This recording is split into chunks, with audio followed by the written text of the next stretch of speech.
Good morning. There are many of us on stage that might generate frustrations because we only have a specific amount of time to talk about imaginary worlds. I'm going to introduce you one by one. Edwidge Chirouter, good morning. You are a university professor in philosophy and education sciences. You are allowing children to think about philosophy all around the world, and you usually use youth literature to do so. Magali Loish, hello, you are an author, illustrator, sometimes both. You have published dozens, even maybe hundreds of books for children, books for the very young ones, comic books for older ones, all ages that are represented. I think my earring is making some noise on the microphone. C'est bon. Excusez-moi. Apologies. For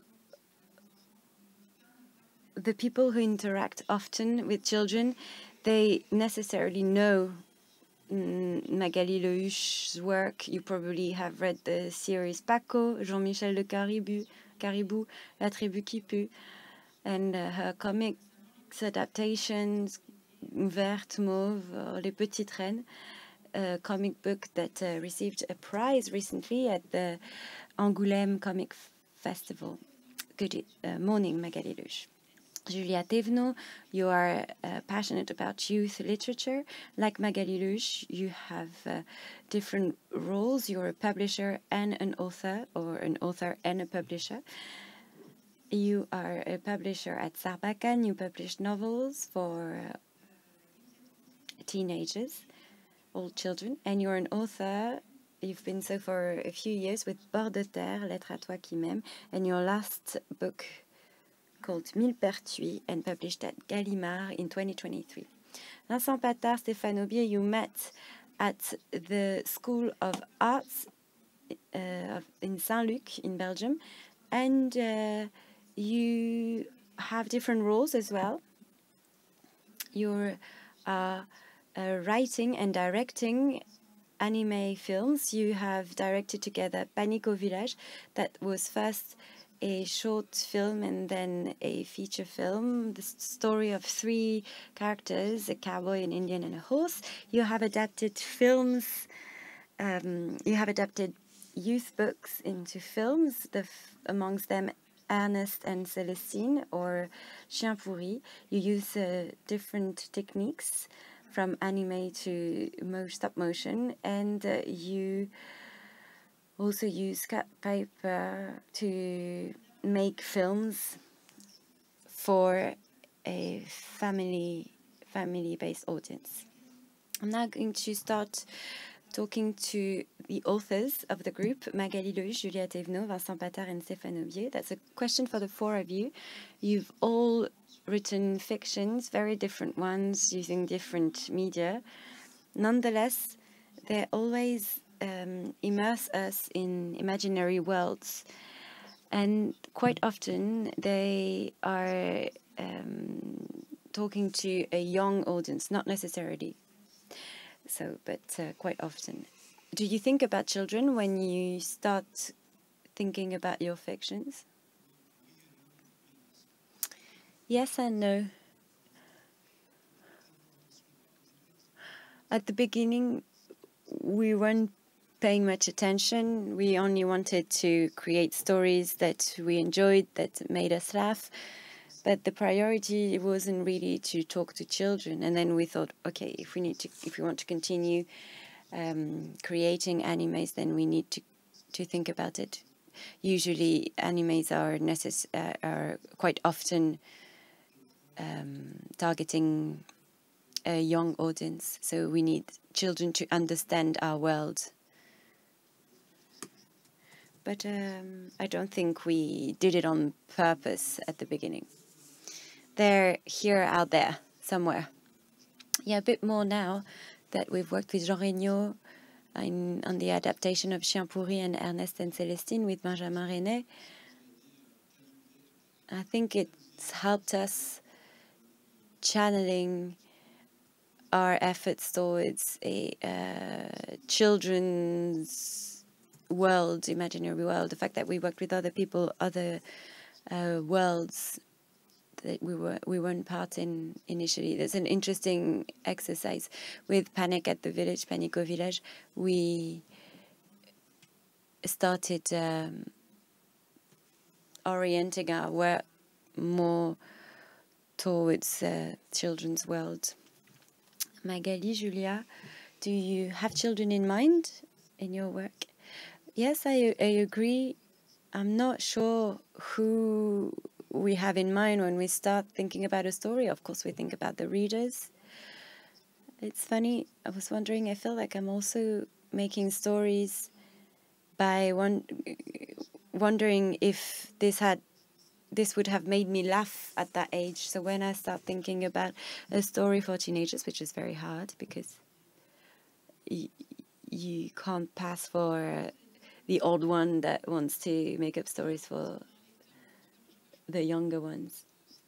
We think that there's going to be a reader, and so we have the reader in mind. I need this exchange that is going to take place, and it's not going to be at the same time because I'm not in front of the audience that is reading my book. And then the publisher's role is also to say, careful, that might be tricky to understand for children. This can generate debates as well because there can be different levels of reading. Yes, I agree with the three of you. We usually talk to the child we know best, our inner child, and sometimes we talk to our own children when we have some. And we think very differently depending on the age group we write for. Recently, I've written children's books and children's albums, and when we write, we see that there's a big difference with very young children and teenagers. When you write a story for teenagers, the understanding is closer to us, but for much younger children, we have to reverse this understanding of the world. We have to know that the understanding of the world is different for children, and that's why we also work with professionals such as publishers or people who worked with you to adapt films, and they sometimes guide us, and they might say, here you've got a time ellipse that might be difficult to understand. So specific understanding and also a capacity not to understand the world that is quite amazing with children. In my book, at some point, there's a hero that stops being a child and starts being a teenager, and everything she doesn't understand is part of the story. So there are many words that she doesn't understand, and that's fine. We don't need to analyze absolutely everything. You just accept that there's a part of unknown in a much easier way.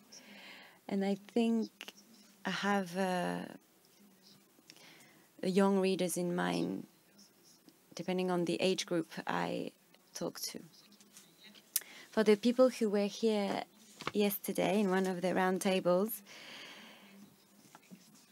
we said that you can't say children because this is a way of narrowing the audience that we have in mind. There are different types of children, different types of ages, and it really changes.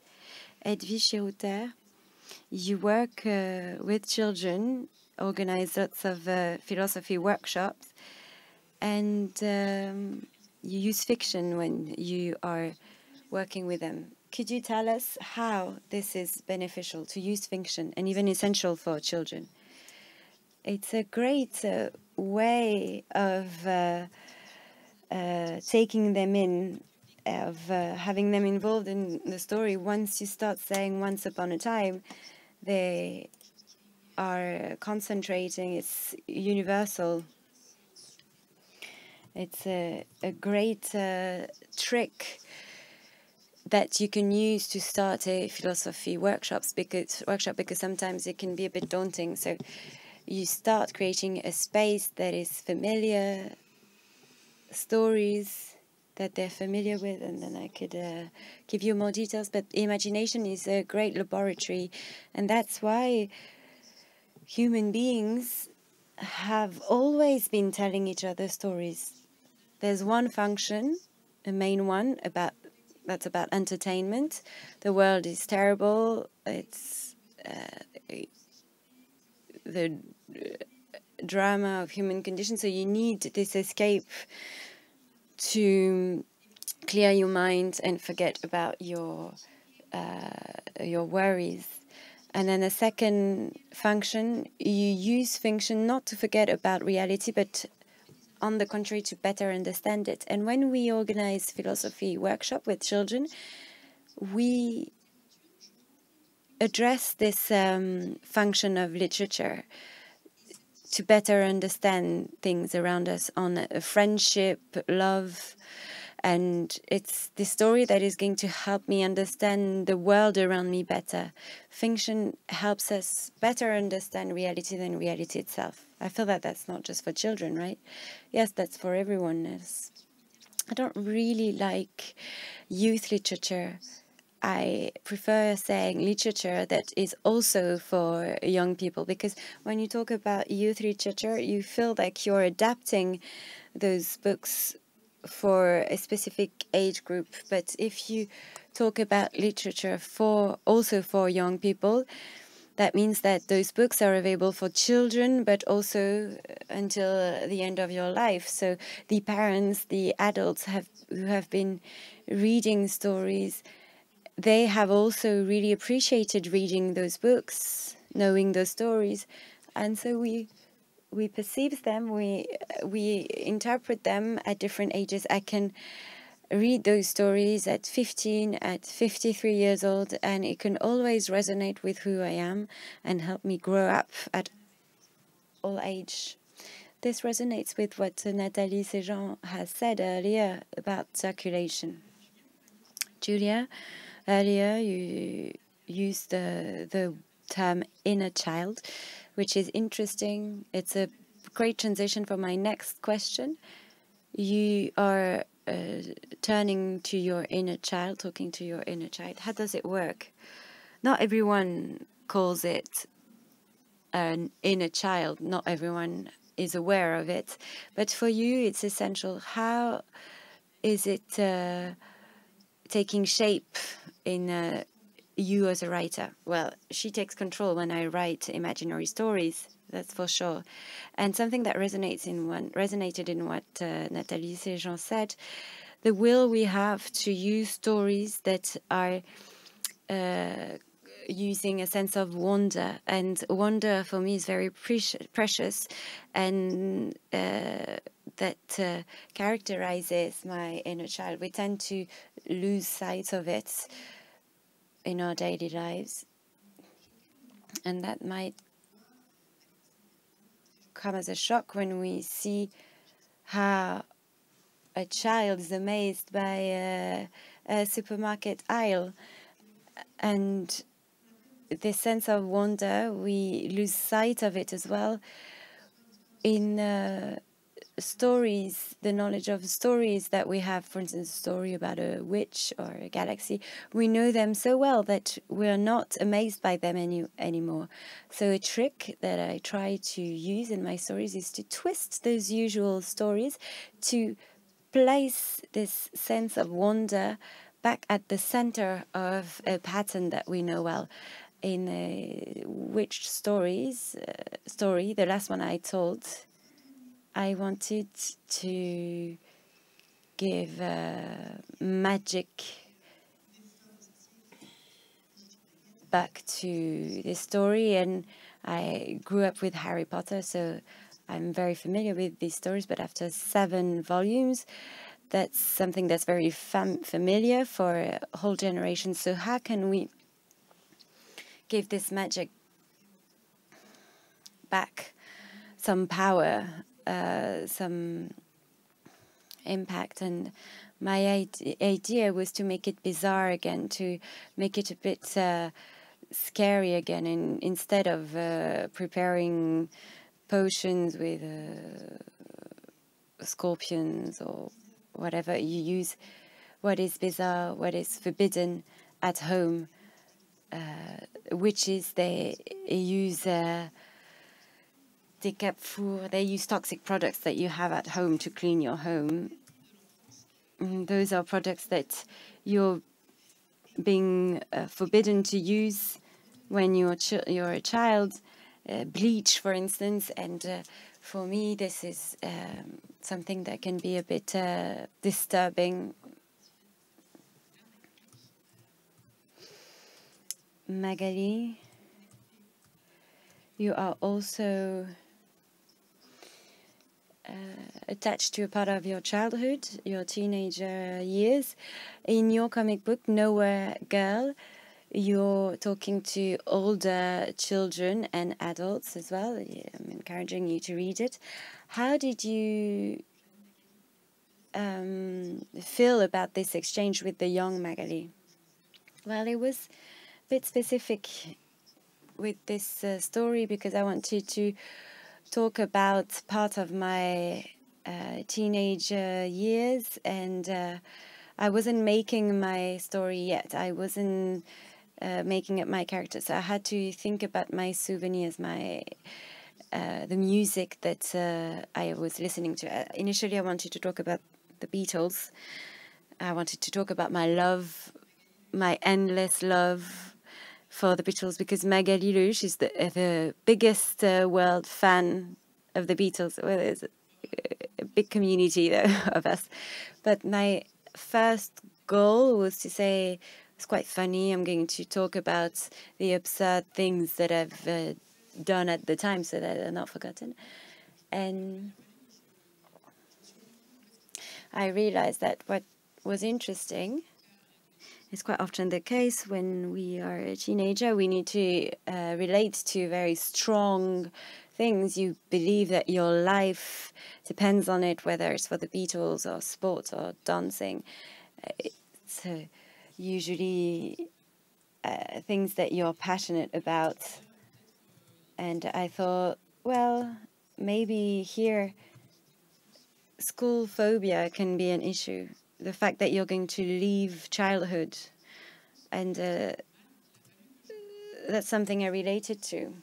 I didn't want to stop being a child, so I started listening to the Beatles even more so. That was my excuse to do it even more so.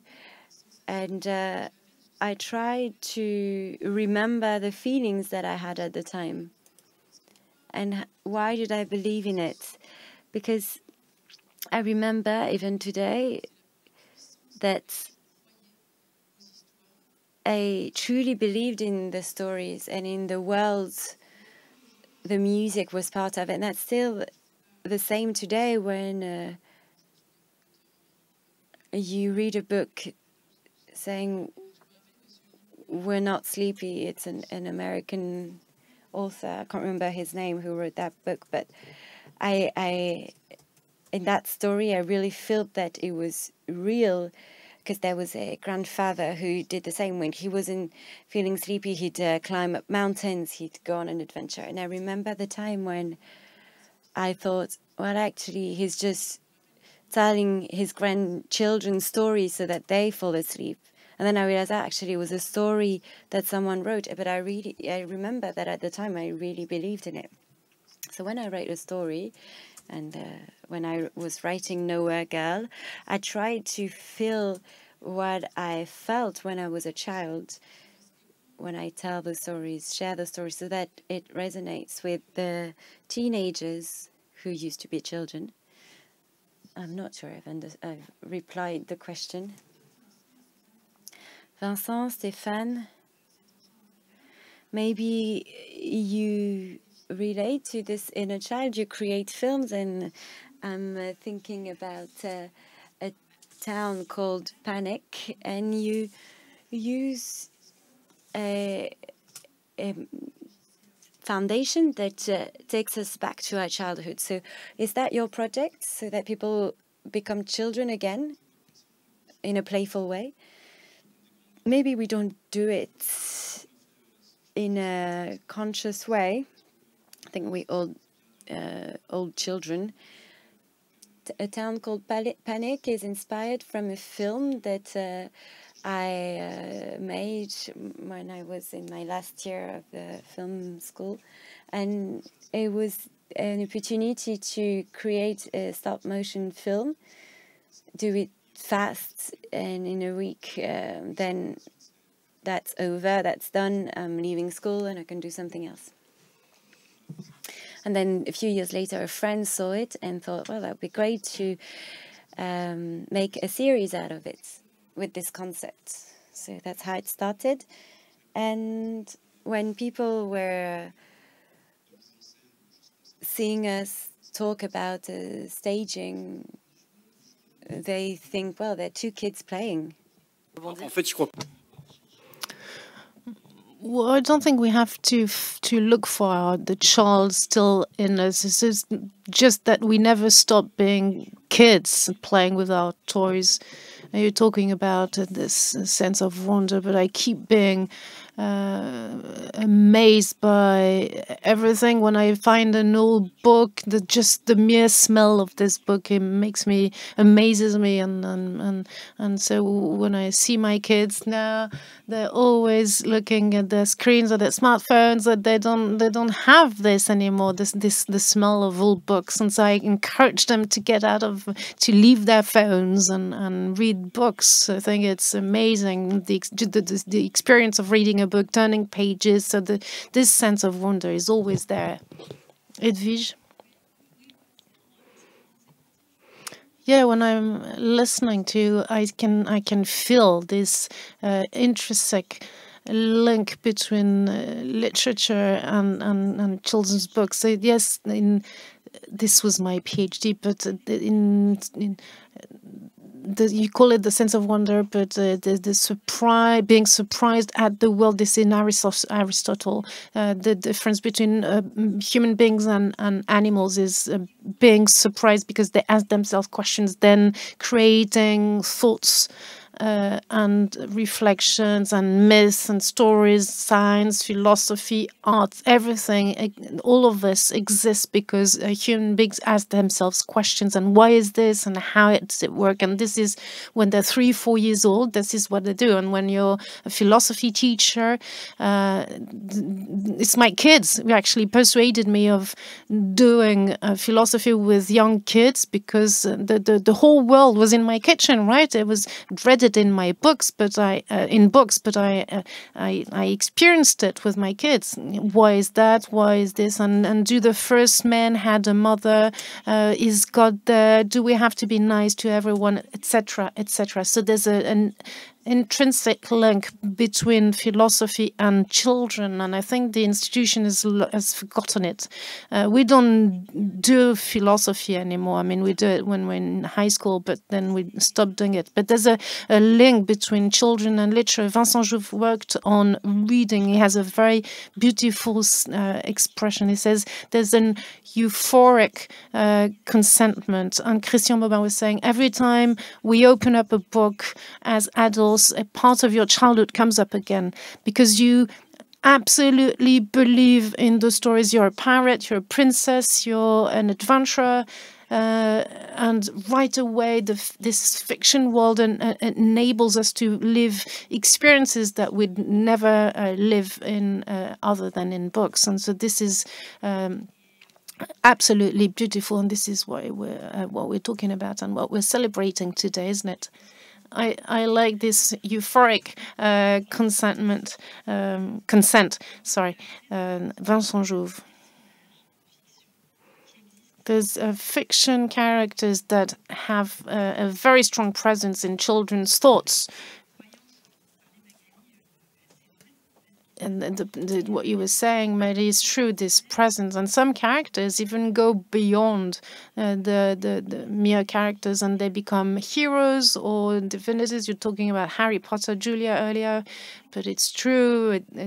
There's the Queen of Snow, Snow Queen.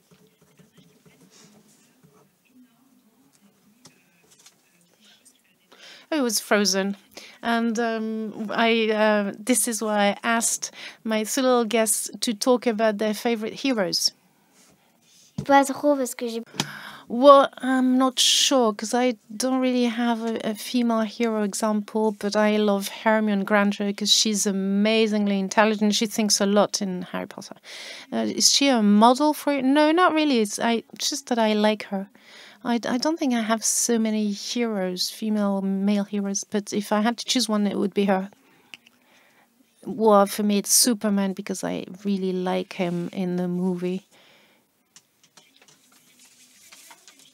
I really enjoyed that movie. Well, me, the hero is myself.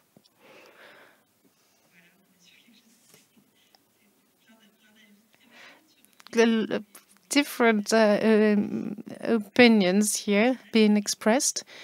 So heroes, do they really answer something, a strong demand for children? Yes, absolutely. There's no civilization without a narrative, and it's one of the functions that need. So these characters will embed anxieties, their fears. In Plato, there's a myth in which you can become invisible whenever you like. You can live love stories, you can live adventures that mere reality doesn't enable you to live. So there's a cathartic movement here for characters. They enable you to identify, and it echoes, it resonates. And in psychoanalysis, like Bettelheim, they're saying, I meet this character, and the psychoanalytic echoes my anxieties, and these characters overcome these difficulties, and that creates a reassuring feeling. So you meet characters that go through experiences that are the same experiences that you could live yourself. And so this is the specificity of children's books, is because even though it addresses difficult, tricky issues, there's still hope, even in narratives that could tackle serious issues like death and disease. And I'm thinking now of Tommy Ungerer. He has quite a pessimistic vision of humanhood, but he still there's always this notion that we'll get by, we'll overcome these difficulties, and even though the world is a difficult place, there's still hope, and we'll manage. So this is why fairy tales always overcome the difficulties that are in the narrative. In our three guests, Louise is talking about Hermione. And she didn't make a divinity, but we can hear and feel that Harry Potter books were really were our landscape in the children's horizon. Could you say why? Well, I think there's many reasons, but one of the reasons is that she managed to create a narrative that is very similar to oral tradition narratives. And so there's a number of points. I was talking about Plato earlier, about the ability of being invisible. It is in Harry Potter. It's something very frequent. Well, Harry Potter is an abandoned child that is ill-treated by his parents. So this reminds us of all fairy tales, Hansel and Gretel, and so on. And so there's many elements that can be found in Harry Potter that are still there centuries after centuries. So these points will echo our cultural DNA, to go back on what was said earlier, and this will have a strong impact in every one of us. Yes, if I can pick up on something, there's something specific in Harry Potter, which is that it could resonate with young British children, but also Japanese children. And I think the first potion lesson lesson on how to do a potion. Well, children arrive in this class, and they have a sense of wonder, and they're thinking, okay, there's this description of this big pot bubbling with a lot of colors, and it's a multi-sensorial description. And then we go back to the hero, and the hero is smiling because it's great. And so there's a sense of complicity with the reader, and this is accessible to all cultures because it is for everyone to share. And in terms of senses, it is easy to identify with. And so there's, as you're saying, there's a lot of cultural reasons, and there's a literary approach that is very, very clever, that takes on the sense of wonder in young children. Julia, you've just proved that you're a Potterhead. Would you call yourself this? Yes. Well, anyway, you really grew up with Harry Potter, and you know it very well. And how was it an influence for you, and would you consider yourself a Harris? If you wouldn't say that, I would say it, and especially in your book Mille Pertuis. Well, I think like many authors of fantasy and imaginary fiction, if I write fiction, is because it's necessarily an answer to Harry Potter. It's beyond my will. If I couldn't do it differently, because I was immersed in Harry Potter for years and years. I read and thought about the universe, the Harry Potter universe. But even though I hadn't been that close to Harry Potter, I couldn't have missed it. And write a witch story today, I would have to read Harry Potter to do better or differently, or to quote them. I have a friend writer, Aimoncho, and she's writing in the gaps left in Harry Potter. She writes a story where there is sensuality. There's, I'm saying it's for big teenagers, and so in Harry Potter's dorm, it's very prude, and so maybe it happens, but it's never told. Yes, this is something kept silent, isn't it? So I didn't want to write in the gaps left by Harry Potter, but I wanted to give to respond to Harry Potter, and maybe to do something a bit new. And maybe 15, 20 years ago, there were a lot of witch stories that were inspired very much by Harry Potter, and very much a variation of Harry Potter. And then the next generation is no longer an inspiration from Harry Potter, but something new. And I know a lot of co-writers, of fellow writers who have the will to reinvent this book. Yeah, I can say it is the case. Vincent, Stéphane, are you also under the influence of other books, fiction books that you read during your childhood? Are you also working in the gaps left by these books, or in total inspiration? Yes, of course. Now that you're asking me now, I can't think of much, but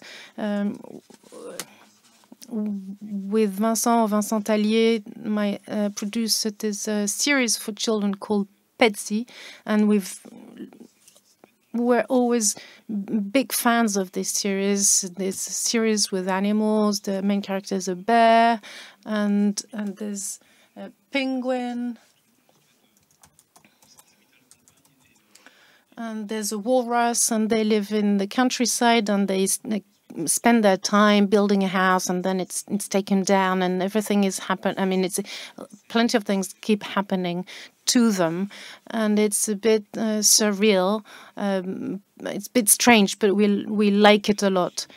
Yes, it is surreal, but it's a constructive surrealism, so to speak, because they have ideas. For example, in the first volume, in Petsy walks around in the countryside, and I think it is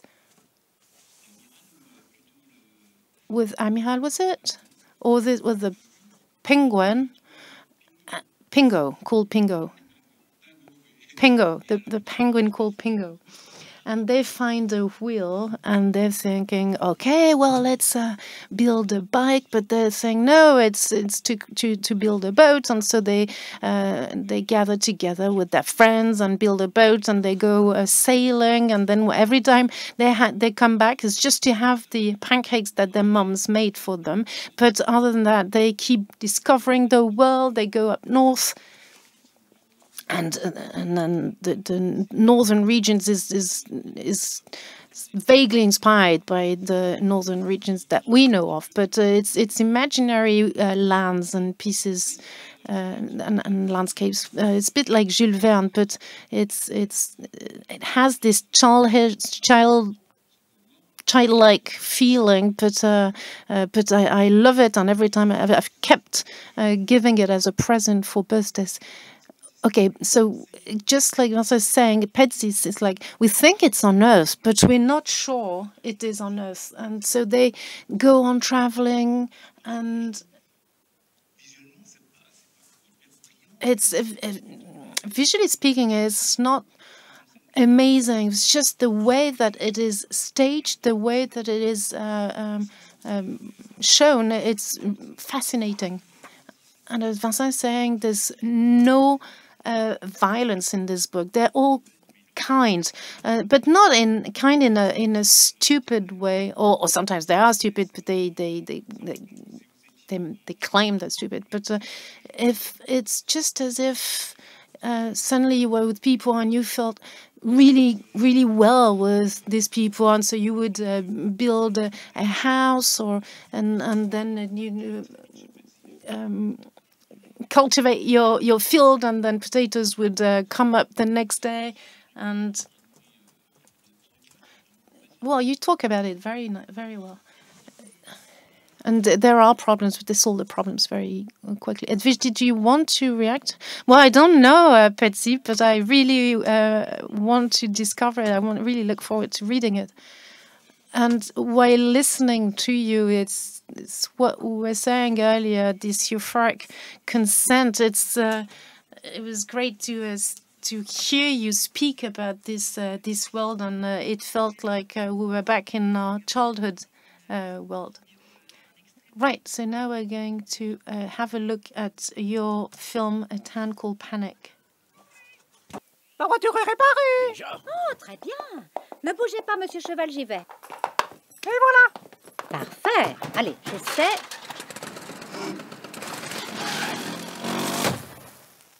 Oh.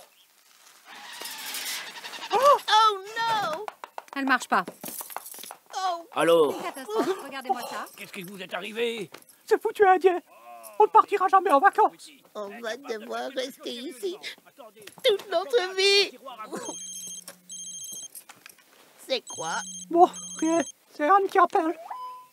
Salut les gars! Voilà, on est arrivé. Ça va vous? Oui, ça va. Regardez, on a mis le bateau à l'eau. Il flotte nickel. Ah, viens voir ça, indien. Je vous amène plus près. L'endroit est vraiment bien. Ouh. Bon alors là on est sur le pont. Et d'ici on voit nos tentes.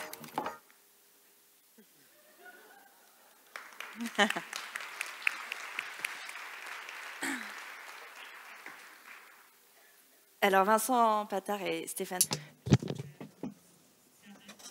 So, Vincent Patar and Stéphane Aubier, this film was made for kids, but you knew that you were making a film that was going to be seen by families as well. There's no children in a town called Panic. The characters are animals, as we saw, and a cowboy. But yet, the children can identify with the characters. What do you think about it? You don't need a child for a child to identify with the characters.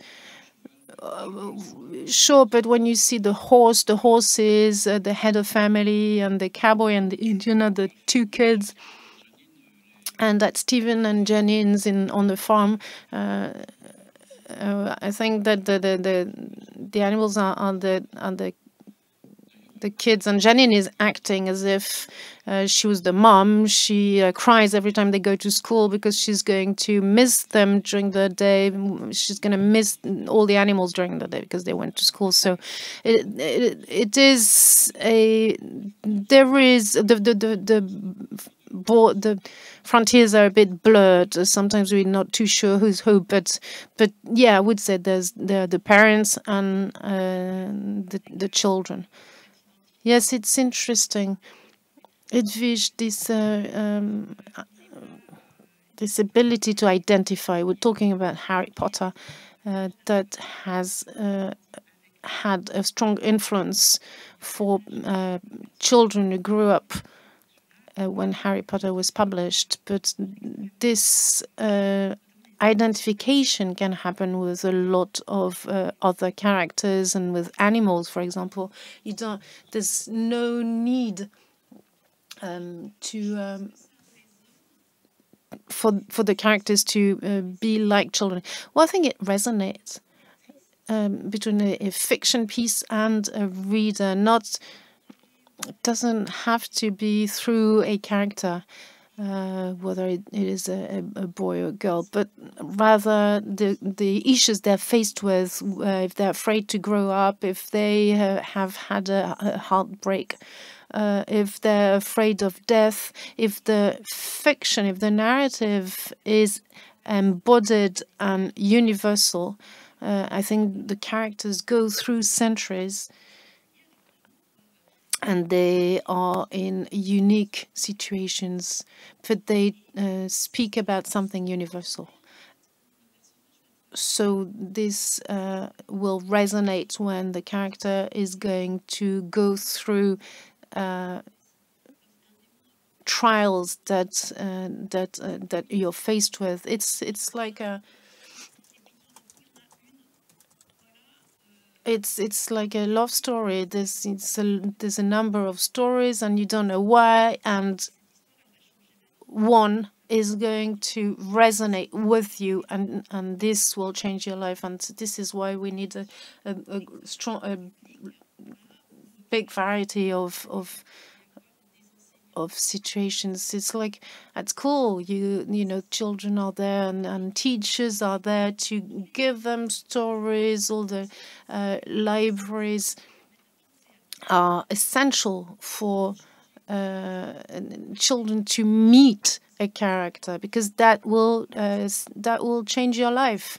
And that's the day when I met a story. And this will create reading habits that will never be forgotten, and this can happen through these encounters. This makes me think about this responsibility as a creator, as a writer, Magali. When you're writing for children, do you feel this sense of responsibility? Do you feel it's higher? I don't know if I feel responsible. It's rather like I have a mission.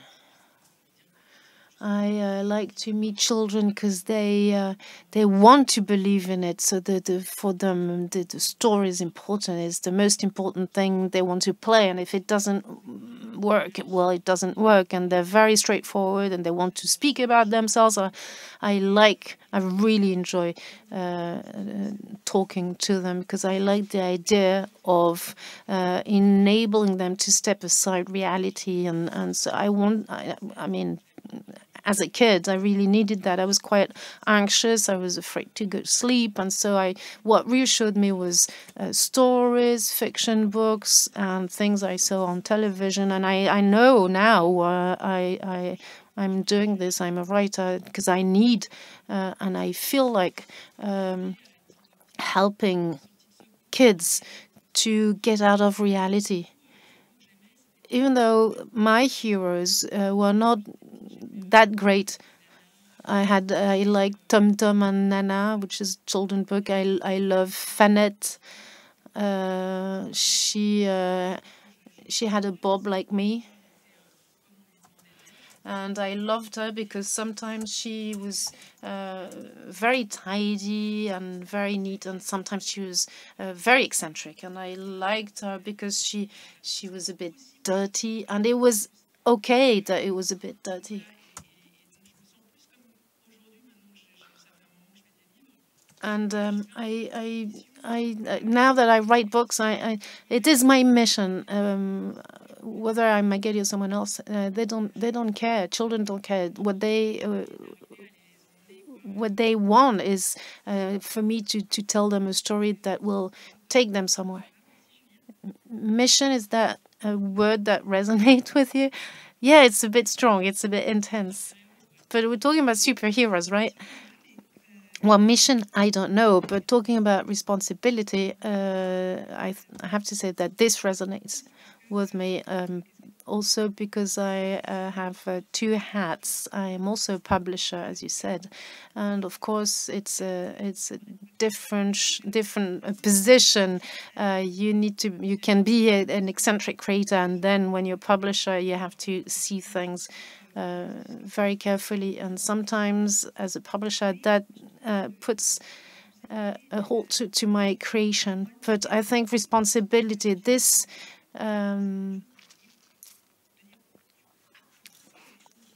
echoes something that I realized when reading books. Okay, I can learn things in books. I learned, for example, how many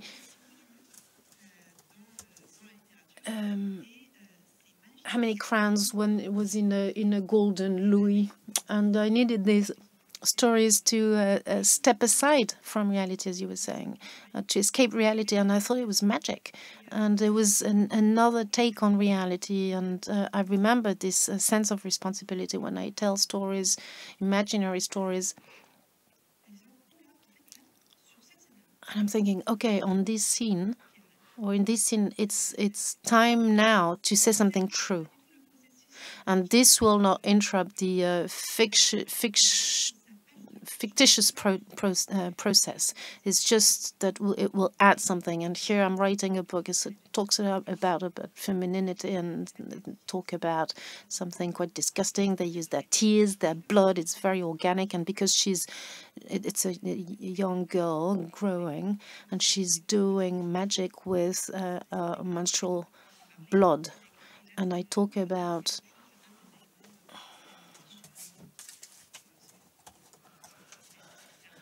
your periods, and so this is the proof that is a young girl growing up. And yeah, it's something we talked a lot about.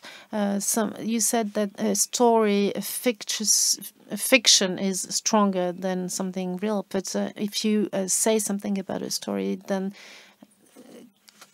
children will come in the story and they will share this. And of course, I'm not saying it as nicely as she does, but Edwige, did you want to say something?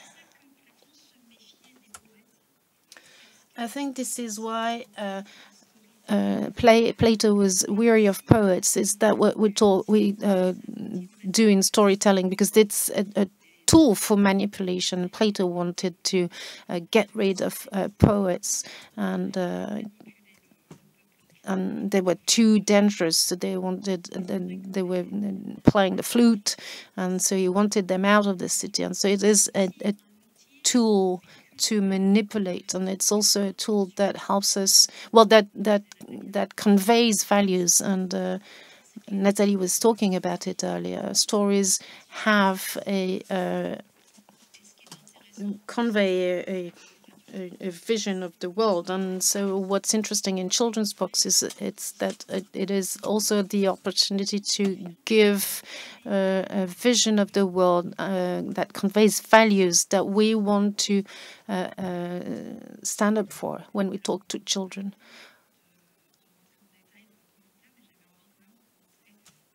Right, so we won't have time to comment on what we're going to see, but I wanted to show you a clip from Chien Pourri, Rotten Dog. I don't know, Stéphane and Vincent, when you adapted that fiction book, is a way of keeping your initial audience, isn't it? And you were going to have a look at the clip, and then you can say a few words about it.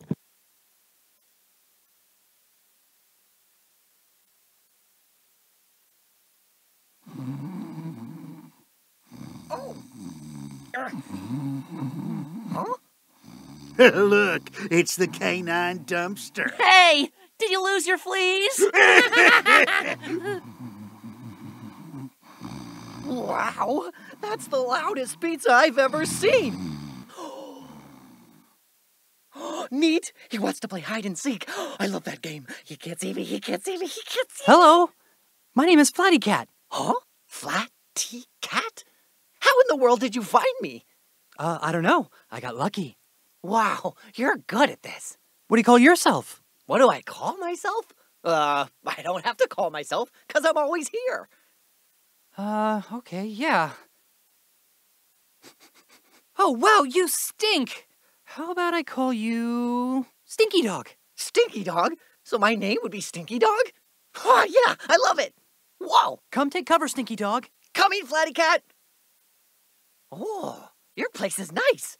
Hey, Flatty Cat, I think I have something stuck on my paw. Show me. Yeah, that's old spit out gum. Sticking to my teeth. Alors, voilà. Stinky Dog, so that's a feature film adapted from the series of books from Marc Boutavant and Ecole Nationale. Maybe you could tell us a few words about what it entails when you create a film out of a book that already exists for children. It's a nice experience. When we started working on the scenarios with Jean Ignor, with Jean-Louis as well. There were 3 of us to write down the scenarios, and then other scenario writers joined us. At the beginning, we prepared 10 of them together, and it was a discovery for us. We had never worked this way, so we started working using different rules compared to other films, such as A Town Called Panic. So we needed it not to be too violent. For a budget reason, characters couldn't do too many complex things, otherwise it was going to cost too much to production. It was interesting. It was quite funny to work this way.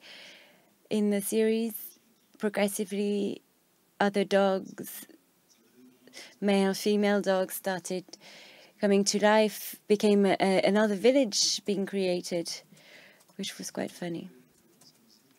And we could have fun with the scenarios as well. We could tell very stupid stories at the beginning because it was a small group working together. We were laughing a lot together, and then adapt it later on. It was quite nice.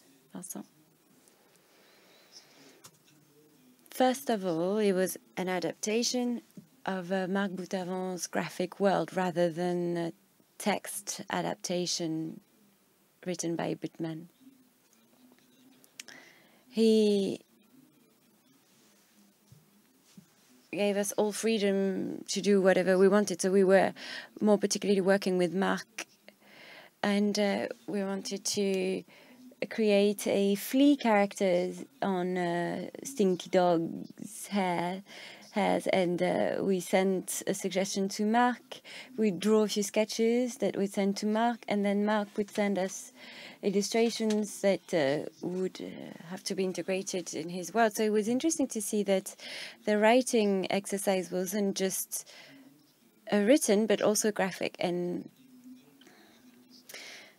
Stinky Dog's world was being created based on the knowledge that we had of the books. And as you said, we had to imagine a very specific geographical space, so that in the first 10 scenarios we visited those places, and when the other scenario writers came to help us, they helped us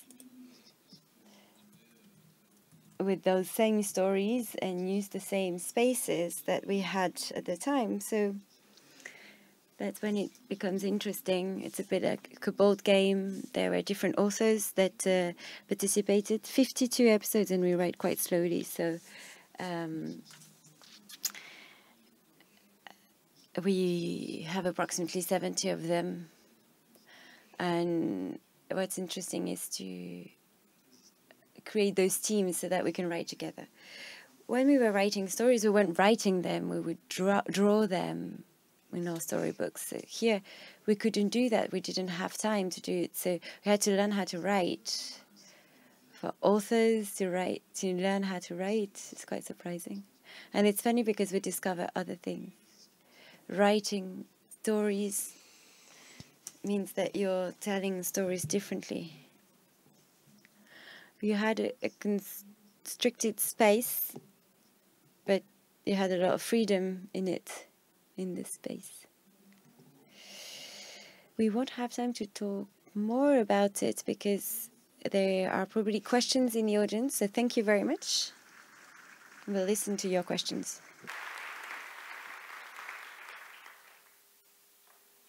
Alors, il y a Margot et Alison qui vont circuler. Margot and Alison are going to give you the microphone if you've got questions.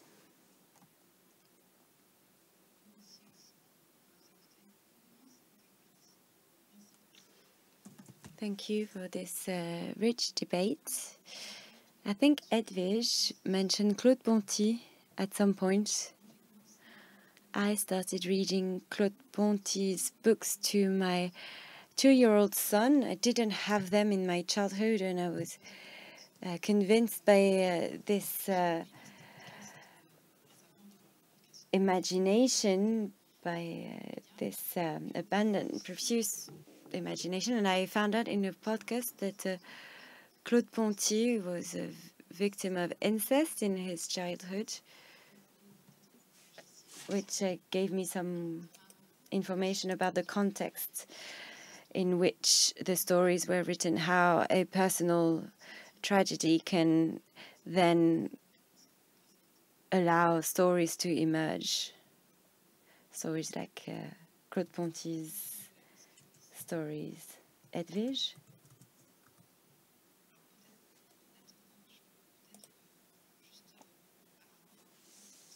Regarding Claude Ponty, some clarification.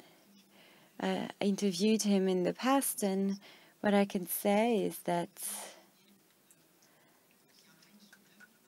what has a strong imprint on his work is that he wants to show characters who are adults, not necessarily well-intentioned parents, but that danger can come from adults and grown-ups, and they can be the grown-ups that are close to you.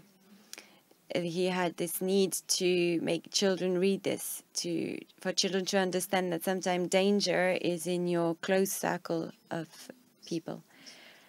He also used the fairy tale structures of oral traditions where you have stepmothers, ogres that are devouring children, and the hero is going to go through very difficult things, but the hero is going to survive it. And in the Arbre sans fin, there's a monster that is trying to scare the female hero, and she says, "I'm not scared of you, and I'm not scared of myself either."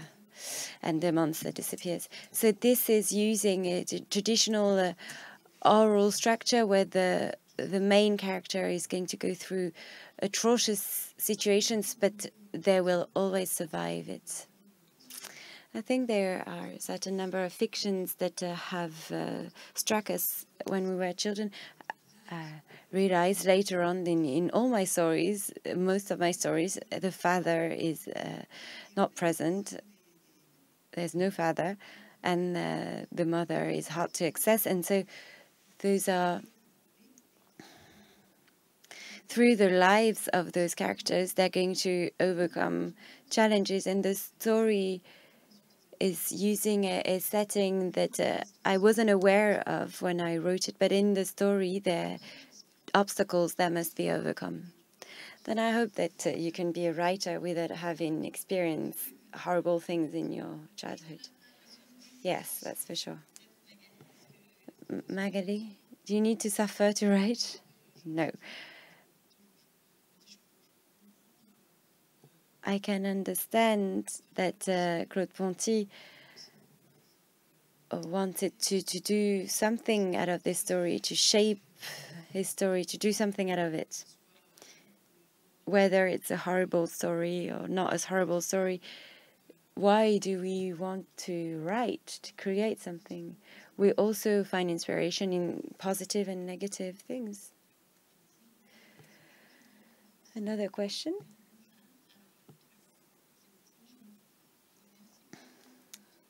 Good morning. Thank you for your presentation. I'm amazed by all these authors. I'm discovering them. I was born in 1962. And I wanted to ask a question to the rest of the audience. I was influenced by Le Petit Prince, and I wanted to find out if The Little Prince had inspired other people, written by Saint-Exupéry, and if you are continuing to tell the stories to your children, so you can give a round of applause if you were influenced by The Little Prince. Who shared it to her children or to children? This is still a story that circulates. Bonjour, j'ai été très... Good morning. I was moved, inspired by what has been said since the beginning of this morning. Thank you, Natalie, as well. It's a museum-oriented question, certainly, but I realized that in our exhibition texts and in the way visits are organized, there are lots of things that are created by professionals having in mind their peers. And I must say that I understand more things that are written when it's targeting families. And I'm wondering if you have found an influence in the text you wrote. Should we design all our proposals as proposals that are adapted to youth, as you mentioned it, Edwidge? Having a universal design, if you design for children and what it involves in terms of imagination, that means that you're designing it for everyone else. Alors, vous alertiez sur le danger de la manipulation. You were talking about warning us about manipulation, but I feel, and it resonates with what was said before, we understand and remember better when it's part of a story. And when you are organizing information and using narration for it, then it's a good, I think, a good thing, a good indication. Maybe we could also work with youth literature authors in museum. That can be a suggestion. Thank you for this enriching debate. yesterday and today. It was very interesting. A question to Edwidge. I work with migrant children. I organize a tale activity on a regular basis, and we always have imagination in mind. We worry that a child can't tell the story or the cultural DNA hasn't been developed much, which is quite specific to social backgrounds. And I'd like to know more about the concept of DNA, cultural DNA, because I'm very intrigued by it. A question that is more philosophical. Why is imagination helping children? Why are we worried that there's no imagination? Why do we like that children start imagining when we're telling stories? It's a philosophical question that I'm interested in.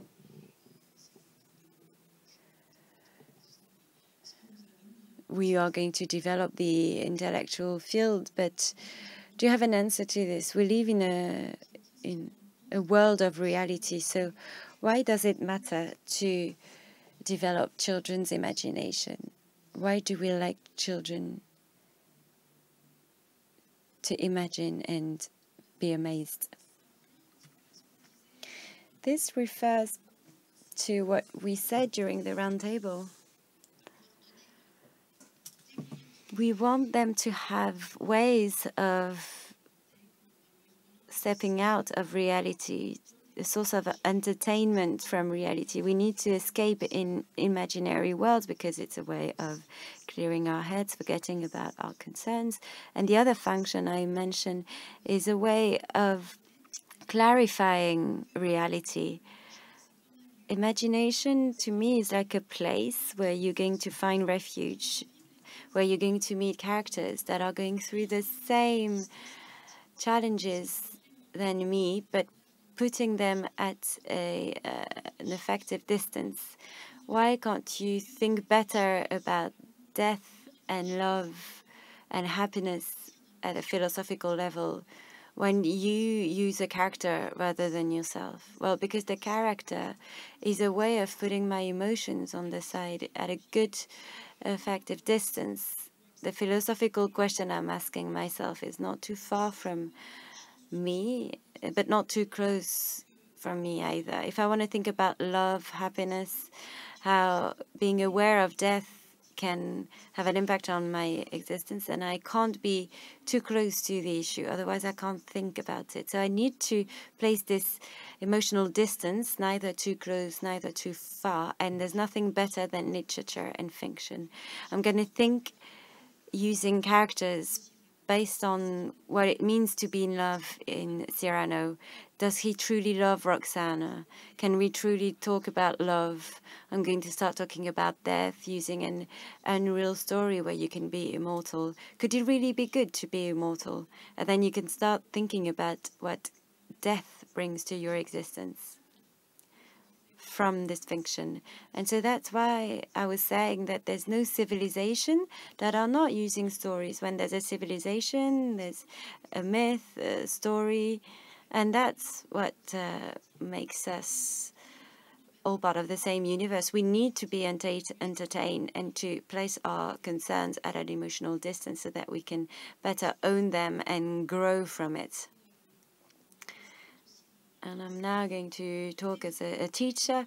I think we also need to defend public spaces where every child has access to those experiences. Schools, libraries, museums. We need to defend the mediation provided from adults, teachers, librarians.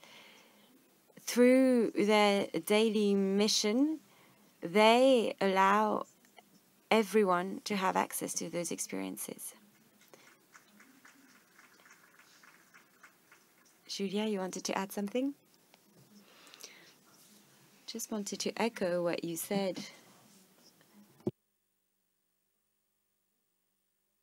The fact that some children had difficulties using their imagination, especially when they are from underprivileged backgrounds, when we meet children. And I remember that a teacher wanted to invite children telling stories in Mayotte, in a school where most children didn't know how to read and write. It was an oral exercise, and she had difficulties with lots of children who couldn't imagine things that were not real, invent a story that wasn't their own story.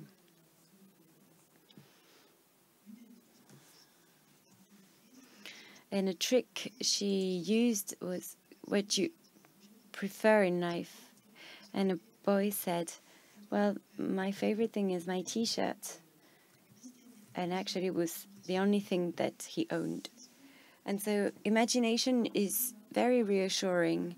It reveals that the child feels a sense of safety so that children can step out from their issues, their problems, and use imagination so that they don't only think about what is urgent, what they need, urgently need. Another question?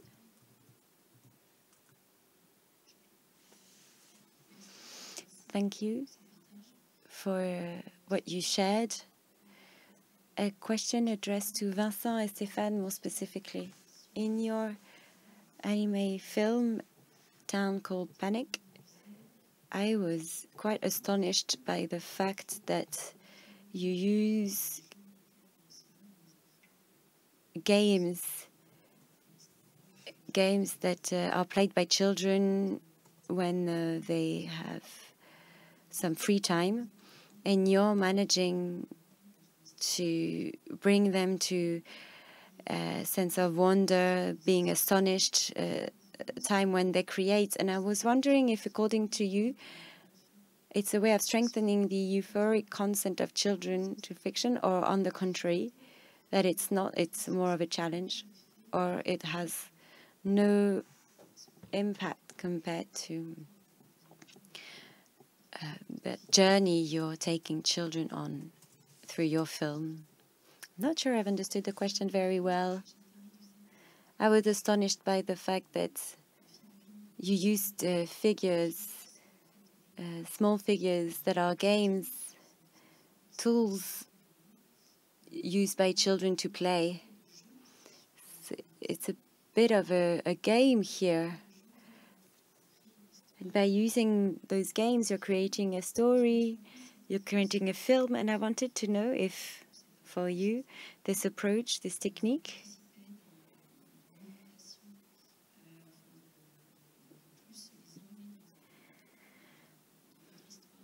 is it involving them more in your story, or has it got no impact? When you use something concrete with which children play on a daily basis, is it an additional difficulty to make an anime? At the beginning of A Town Called Panic, as I explained, it was just a way of using cheap material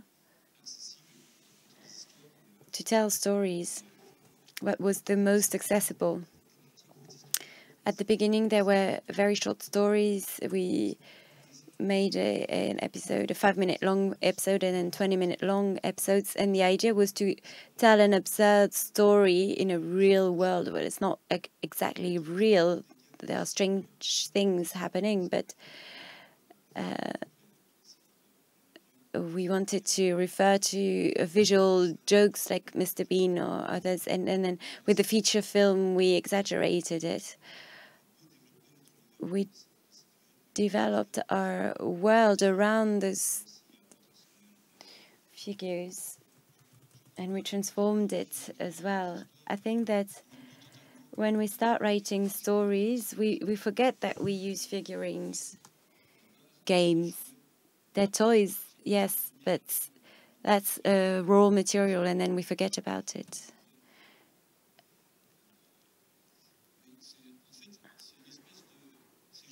We just create a world. They're toys that we had. We were born in the 60s, and that's what we played with when we were children. And I think they were abandoned. If we hadn't kept them, they would have been burned. So it is a bit of a recycling gesture. We created another world based on abandoned toys. No one else cared about them. We found them on flea markets. You're rescuing them. And the fact that we use those objects, those figurines, without knowing it, well, we wanted it, but progressively, that's when you are digging a hole and you realize that some things start appearing. So, for instance, when Cowboy and Indian go to school, they have to solve a math problem that's very hard. The exact distance between the Earth and the moon in millimeters, and because they can't find the solution, they know that amongst the pupils the pig has the solution. The only way for them is to become very small, so they enter their brain and find out what the solution is. It's because we had those figurines. We realize we've got cowboys, Indians, animals. We're not going to tell a story about cowboys, Indians, and animals. We're going to tell them a story that we're interested in and we find funny. They're just tools, and we like them. Je crois qu'il y avait une question devant. Oui, alors je voulais déjà faire part d'un regret. I have a regret. In Chad, when we were children, we had memory books. They were not individual. We'd lend them to a friend who would add a story, an anecdote about school, that would blame a friend who had done something, that would stick a feather. We'd draw on it and we'd keep it as a souvenir. It was full of stories. We loved them. Sometimes we'd steal them from each other, and this activity has disappeared from schools, and we'd started in primary school. It was strongly encouraged by teachers, but we've lost it all because we went through a civil war in Chad, so it's all gone. But it was part of the objects that I regret the most from my childhood. And a question that I have, we are a family of teachers, and the most beautiful moments we experienced was when we were, my father or my grandmother were telling us stories, and I can tell you that the grown-ups, the adults, were looking forward to these moments even more than children. And the ones we loved the most were the ones that ended with fear without having an answer, without having a solution for it. And my father, I remember, used to ask us, and today, are you still scared? And without exception, the adults would make this sound, And I was wondering what fear plays, the role it plays in those stories. We love to be scared. We want to feel this fear. So that was my question. About fear, Edwidge, I know that you talk about it. There are writing practices that still exist in schools. It depends on the teacher, up to the teacher to use those type of practices. There are those notebooks that still circulate. Fear, well, this is universal. It's a universal feeling. We need to channel it, and we need to better understand it.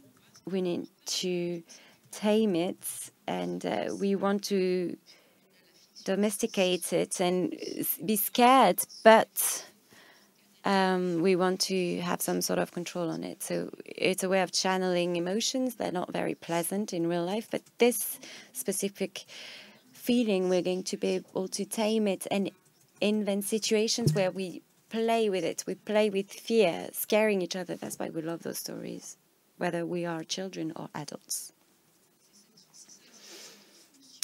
It's this function of fiction, it's hard to say, that is completely universal. Universal when we are a human being, but universal, timeless, whether you are 4 or very old, until death. And when I say 4, actually, it starts even before that. Someone else wants to ask a question or react to death, to the question of fear? I'm always surprised by this fear that remains without any answer. When I was a child, what really struck me and what traumatized me in a way, episodes, films where there was no end. That was terrible for me. An episode, I think, of Charmed, so it wasn't too scary, but I was very young. And my father, seeing that I was terrorized and hiding behind the sofa, asked me to leave the room, put me in bed. I had nightmares all night long, and I asked him, what is the end of it? What is the ending? He never wanted to tell me what the end was, and I've got this fear inside me since I was 6 years old.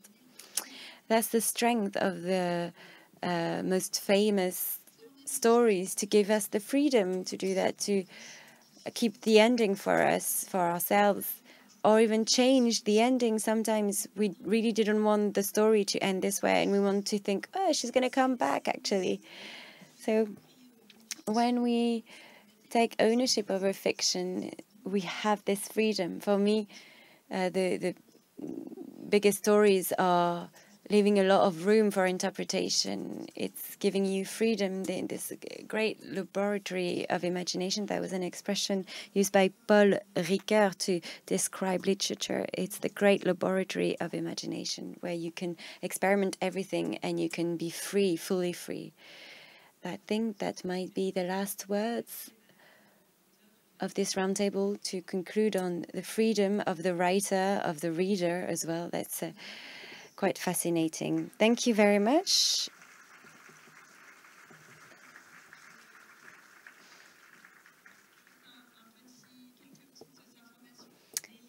Some information about the books written by the authors here. You can buy them at the library, the bookstore of the Cité des Sciences et de l'Industrie on the ground floor. You're free to go for lunch by yourselves. You can go outside on the boulevard or in the basement of this building, or Boom Boom Villette, where you can have all sorts of exotic gastronomies. And we'll be back at 2 for the first round table of the afternoon. Thank you very much.